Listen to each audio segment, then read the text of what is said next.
We all know how the Vikings never wore helmets, right? There's no evidence that Vikings wore horns on their helmets.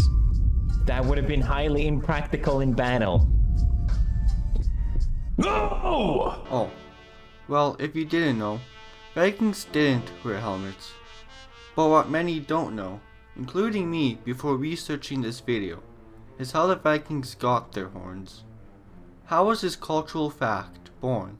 A fact that strays so far from historical fact? Well, the answer, I assure you, is not what you would expect.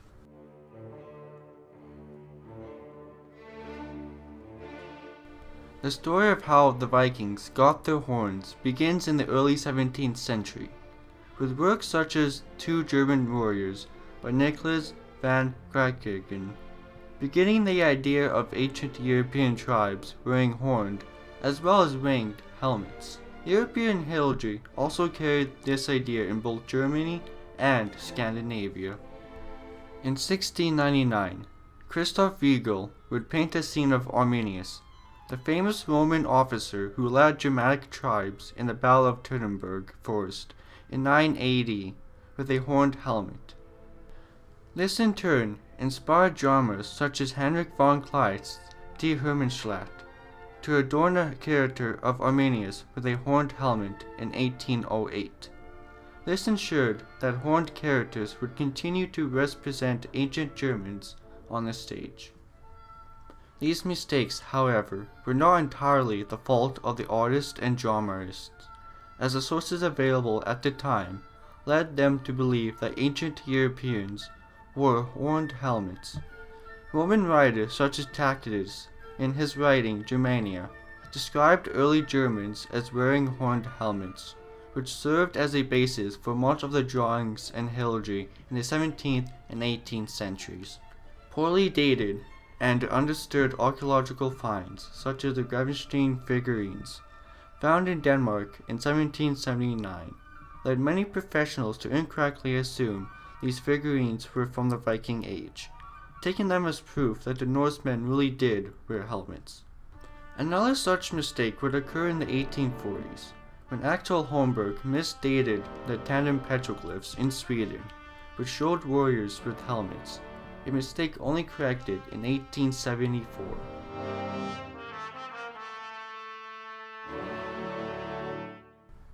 In 1853, Richard Wagner began a composition for a new opera.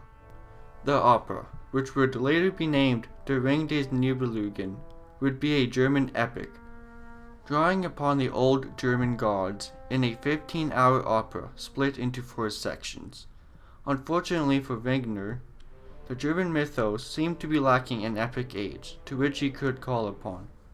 Luckily for Wagner, the Scandinavians to his north held a rich arsenal of epics. Indeed, when the Icelandic scholars wrote much of their Old Norse religion down in the 12th century, they gave the Nordic people a long-lasting tradition of epics, while many others would lose much of their legends, as the Germans did. This led many German nationalists in the 19th century to find their stories within the Icelandic writings, assuming the Icelandic stories were simply extensions of the old Germanic traditions.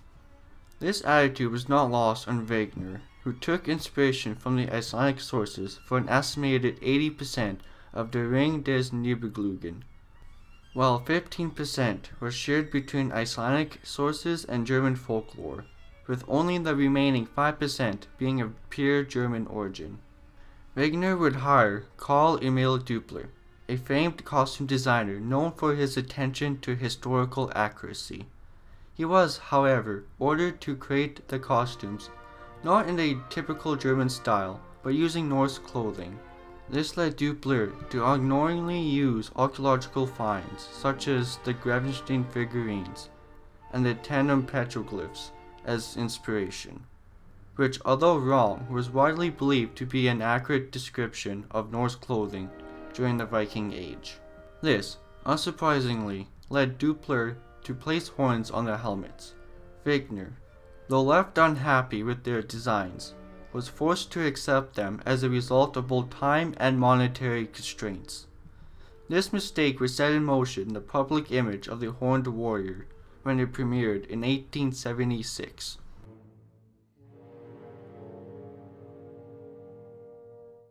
The 19th century saw a dramatic rise in nationalistic movements, from the Italian and German unifications in the later half to the empire building of the British and French empires. Many began to look towards their past for inspiration beyond the old idea of God and king. For the Scandinavian kingdoms, Norway, Denmark, and Sweden, the answer was obvious. The Vikings would form the basis of a glorious past in which to build their new empires upon. It was during this sentiment that a new artistic field would develop, Romanticism. Romanticism brought the glory of the people's pasts in the form of dramas, paintings, poetry, and other such outlets. The Ring des Nibelungen is a clear example of this by telling the story of old gods and the ancient past, a time where many nationalists looked upon in wonderment.